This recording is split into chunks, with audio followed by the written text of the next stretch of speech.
What does Sheikh Hasina's resignation mean for India Bangladesh relations? অর্থাৎ India এবং বাংলাদেশের যে সম্পর্কটা সেটার mean for what does Sheikh Hasina's resignation mean for, মানে শেখ হাসিনার পদত্যাগ কী অর্থ বহন করছে বাংলাদেশের ইন্ডিয়ার সাথে যে সম্পর্ক সেই সম্পর্কের, এরকম একটা হেডলাইনে আল জাজিরা পত্রিকায় নিউজটি কভার করা হয়েছে। আমরা এখান থেকে অনেকগুলো জিনিস বোঝার চেষ্টা করব। ইংরেজি শেখার পাশাপাশি এখানে বিভিন্ন পয়েন্ট আকারে লেখা আছে যে কী কী সেটব্যাক অর্থাৎ বিপর্যয় বা ধাক্কা ইন্ডিয়ার জন্য রেডি হয়েছে, প্রস্তুত হয়েছে সেগুলো, এবং কীভাবে প্রক্সিমিটি বিটুইন দ্য নেইভার্স, আরও কিছু point, and ally cleansing to power, এরপর হচ্ছে টার্নিং পয়েন্টগুলো কীরকম হতে পারে, এবং হোয়াট উইল ইন্ডিয়া ডু, এবং ইন্ডিয়া আসলে কী করবে, এরকম সেন্সে অনেকগুলো পয়েন্ট এখানে উল্লেখ করা হয়েছে। সো চলুন আমরা আজকের এই ক্লাসটি শুরু করি। দেখুন, আমাদের প্রথম যে হেডলাইনটি সেটি ওয়ার্ড দিয়ে অর্থাৎ ডাব্লিউএস কোশ্চেন দিয়ে শুরু হয়েছে। ডাজ আনা হয়েছে কোশ্চেন করার জন্য। শেখ হাসিনাস রেজিগনেশন এই পর্যন্ত অংশটা হচ্ছে আমাদের সাবজেক্ট। এই সাবজেক্টের আগে ডাজ এনে কোশ্চেন করা হচ্ছে, এবং এখানে মিন ফর অর্থ হচ্ছে অর্থ বহন করা। অর্থ বহন করা এখন কিসের? India Bangladesh relations. এই ইন্ডিয়া বাংলাদেশ রিলেশনের কি অর্থ বহন করে? সো পুরো ব্যাপারটা অনুবাদ হচ্ছে কি, শেখ হাসিনার পদত্যাগ ভারত বাংলাদেশ সম্পর্কের ক্ষেত্রে কি অর্থ বহন করে। এরপর আমরা যদি পরের সাব হেডলাইনের দিকে একটু নজর দিই, দেখুন এটি শুরু হয়েছে ইন্ডিয়া ভিউজ। এখানে দেখুন ভিউজ মানে হচ্ছে ইন্ডিয়া এই ব্যাপারটাকে দেখে, ভিউ করে, দ্য ইভেন্টস এই ঘটনাটাকে ভিউ করে, ইন বাংলাদেশ বাংলাদেশের এই ঘটনাটাকে ভিউ করে অ্যাজ আ সেটব্যাক মানে হচ্ছে কি বিপর্যয়, ধাক্কা, for security, trade and connectivity, নিরাপত্তা, বাণিজ্য, যোগাযোগ, অ্যান্ড আ পসিবল লস, এবং সম্ভাব্য ক্ষতি কিসের?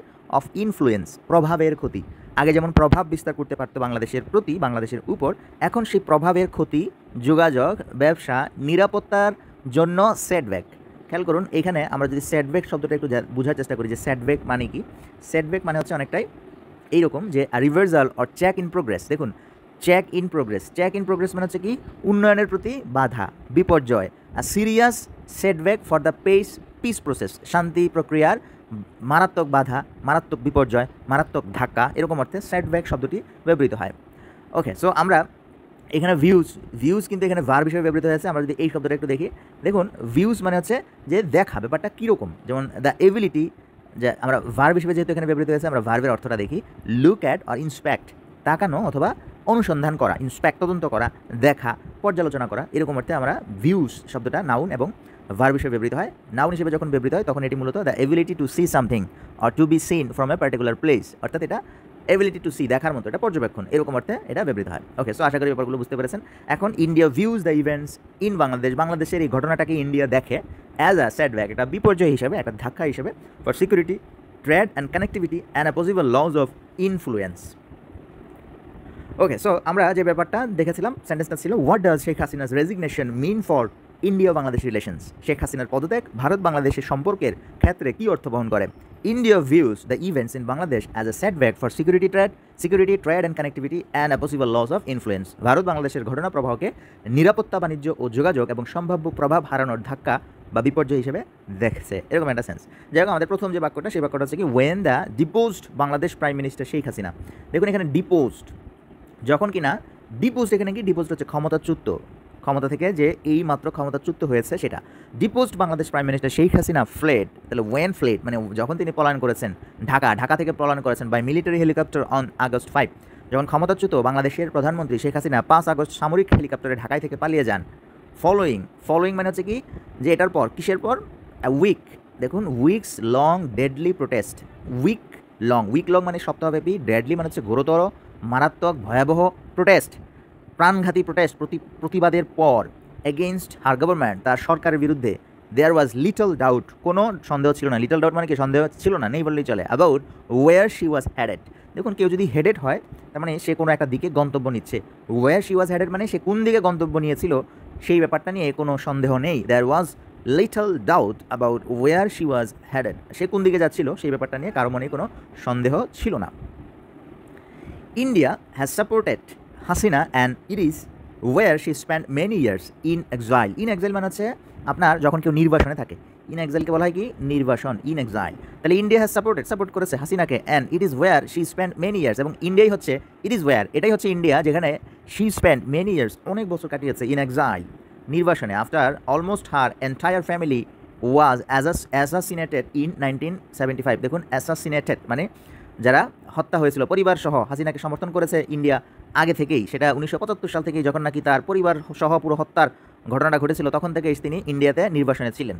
When Hasina landed at air force base near new Delhi, যখন হাসিনা নয়াদিল্লির কাছে একটি বিমান বাহিনীর ঘাঁটিতে, এখানে বেস হচ্ছে কি এয়ারফোর্স বেস মানে হচ্ছে বিমান বাহিনীর ঘাঁটি, এয়ারফোর্স বেস বিমান বাহিনীর ঘাঁটিতে অবতরণ করেন, ল্যান্ডেড করেন, ল্যান্ডেডের পর অ্যাট, কোথায় ল্যান্ড করে, landed at an air force base near new Delhi.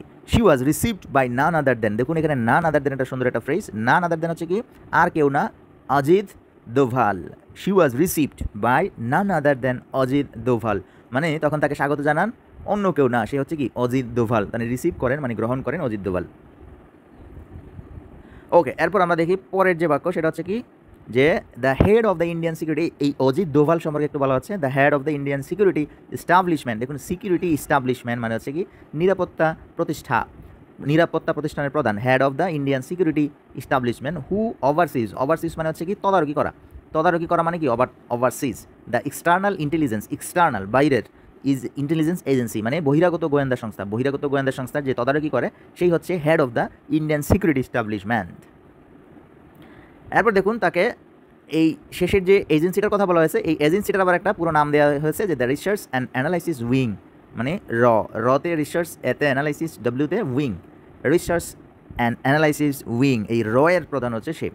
Which has been accused of, which এই রকে, দেখুন এই রকে আবার টার্গেট করে বলা হচ্ছে যে which has been accused of, মানে যাকে অ্যাকিউজড করা হয়েছে, অভিযোগ করা হয়েছে রকে। এখন কি অভিযোগ করা হবে সেটা অফ দিয়ে বলতে হবে, মনে রাখবেন অ্যাকিউজডের পর সবসময় প্রেপোজিশন অফ বসে। So which has been accused, যাকে অ্যাকিউজড অভিযুক্ত করা হয় অফ মিডলিং, মেডেলিং, দেখুন মিডল মানে কি কোনো কিছু মধ্যস্থতা করা, মিডল মধ্যে থাকা, ঠিক modeling in the internal affairs মানে কি এই হস্তক্ষেপ করা, ইন্টারনাল অ্যাফেয়ার্স অফ বাংলাদেশ, বাংলাদেশের অভ্যন্তরীণ বিষয়ে হস্তক্ষেপ করার ব্যাপারে অভিযোগ করা হয় এই রকে, অ্যান্ড আদার নেইবারিং কান্ট্রিজ, এবং অন্যান্য যে প্রতিবেশী দেশ আছে বাংলাদেশ সহ অন্যান্য প্রতিবেশী দেশের অভ্যন্তরীণ বিষয়ে মেডলিং আর কি, এই মেডলিং করার যে ব্যাপারটা সেটা মধ্যস্থতা বা হস্তক্ষেপের অভিযোগ করা হয় কাকে, এই রকে। এরপর দেখুন বলা হচ্ছে Hasina resigned after weeks long protest, খেয়াল করুন এখানে উইকস লং প্রোটেস্ট মানে হচ্ছে কি সপ্তাহব্যাপী প্রতিবাদের পর, after week long protest that killed nearly 300 people. She is reportedly seeking asylum, দেখুন শি ইজ রিপোর্টেডলি মানে রিপোর্ট করা হয় বা রিপোর্ট থেকে জানা যায়, এটা রিপোর্টেডলি এখানে মিনিংটা হচ্ছে কি যে প্রতিবেদন মারফত ব্যাপারটা জানা যায় যে শি ইজ সিকিং খুঁজেছিল, খুঁজতেছে বা খুঁজছে, asylum in the west and ওয়েস্টের কাছে, পশ্চিমবঙ্গের কাছে আশ্রয় খুঁজেছে, and will likely stay in India for a while, মানে উইল লাইকলি স্টে, খেয়াল করুন এই যে স্ট্রাকচারটা উইল লাইকলি স্টে, এটার মানে হচ্ছে কি সম্ভাবনা, সম্ভবত তিনি সম্ভবত will likely stay in India for a while, কিছু সময়ের জন্য ইন্ডিয়াতে তিনি স্টে করবেন, সম্ভবত স্টে করবেন, এটা হচ্ছে লাইকলি দিয়ে কথাটা বলা হয় এইভাবে। যাই হোক, এরপর দেখুন according to local Indian media, স্থানীয় ভারতীয় যে মিডিয়া আছে সেগুলো অনুযায়ী, এরপর হচ্ছে Bangladesh is currently being led, দেখুন ইজ বিং লেড, এই যে is being led by an interim government under Nobel peace prize winning economist Mohammad Yunus. তাহলে দেখুন এখানে যে ব্যাপারটা সেটা হচ্ছে কি ইজ কারেন্টলি বিং লেড মানে বাংলাদেশকে নেতৃত্ব দিচ্ছে, led by is being led by, এই লেড কিন্তু ভার্ব 3, তার মানে বাংলাদেশকে নেতৃত্ব দিচ্ছে, Bangladesh is being led, currently সম্প্রতি নেতৃত্ব দিচ্ছে কে, interim government under Nobel prize, এই মোহাম্মদ ইউনুসের অধীনে, under government by an interim government অন্তর্বর্তীকালীন সরকার কর্তৃক। There are already signs of frostiness between the two neighbors in the wake of Hasina's resignation.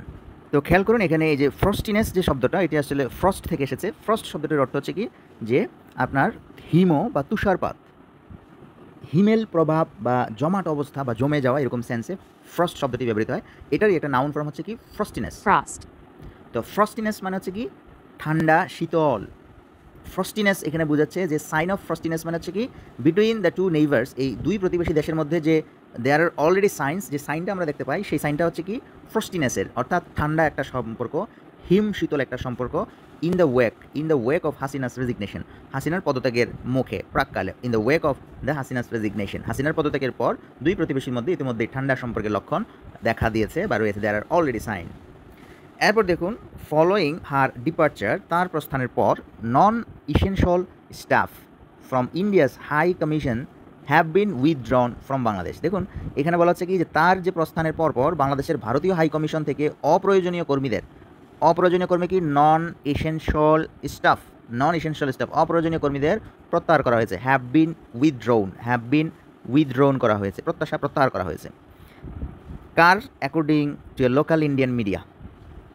এরপর দেখুন আমরা যে সেটব্যাক নিয়ে আলোচনা করবো সেটা চলে আসছে। সেটব্যাক হচ্ছে কি বিপর্যয়গুলো কী কী, যেমন দ্য ইভেন্টস ঘটনাটা যেসব ঘটনা ঘটেছে দ্যাট লেড টু মানে হচ্ছে কি যে ঘটনাটা লেড টু জন্ম দিয়েছে, লেড টু মানে একসাথে জন্ম দিয়েছে কি বা জন্ম দিয়েছে বা এই পরের ঘটনাটার জন্য দায়ী Hasina's overthrow. The events that led to অথবা হাসিনাস ওভারথ্রো, এই হাসিনার যে ক্ষমতাচ্যুত করার পিছনে দায়ী যে ঘটনাটা সেটা হচ্ছে কি আর পারসিভড সেটা কীভাবে দেখা গেছে as a major setback for India. আর পারসিভড এই ঘটনাটা পারসিভড করেছে অ্যাজ এ মেজর সেটব্যাক, মানে সেগুলোকে ভারতের জন্য একটি বড় বিপর্যয় হিসেবে দেখা হচ্ছে। তাহলে দ্য ইভেন্টস আর পারসিভড এটি হচ্ছে ভার্বের অংশ, মানে এই ঘটনাগুলোকে দেখা হচ্ছে, অনুভূত হচ্ছে, বোঝা যাচ্ছে as a major setback for ইন্ডিয়ার জন্য একটা বড় ধরনের বিপর্যয় বা ধাক্কা হিসেবে দেখা যাচ্ছে। With shared strong diplomatic and trade relations with Dhaka under Hasina, যারা হাসিনার অধীনে ঢাকার সঙ্গে শক্তিশালী কূটনৈতিক এবং বাণিজ্যিক সম্পর্ক শেয়ার করা হয়েছিল। এরপর দেখুন অ্যান্ড ইন হুম যার মধ্যে India had invested a lot in recent years, Hasina had been a valuable ally that helped undo.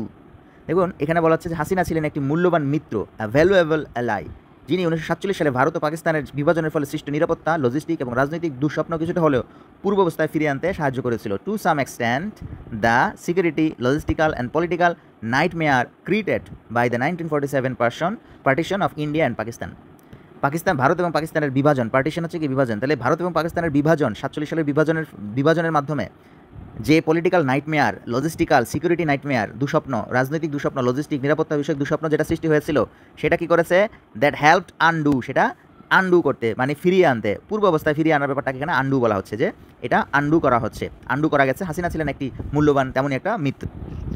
এরপর দেখুন পরের বাক্যে বলা হচ্ছে আফটার পার্টিশন মানে বিভাজনের পর টু ইন্ডিয়াস ইস্ট পাকিস্তান, বিভাজনের পর ভারতের পূর্বে ছিল পূর্ব পাকিস্তান, ইন্ডিয়ার পূর্ব লে মানে পরে পতিত হয় ইস্ট পাকিস্তান হিসেবে। লেটার পরবর্তীতে রিনেম হয় বাংলাদেশ ইন 1971 সালে পরবর্তীতে বাংলাদেশ নামকরণ করা হয় আফটার এ ব্লাডি ওয়ার, একটা রক্তক্ষয়ী যুদ্ধ of independence led by Hasina's father Sheikh Mujibur Rahman.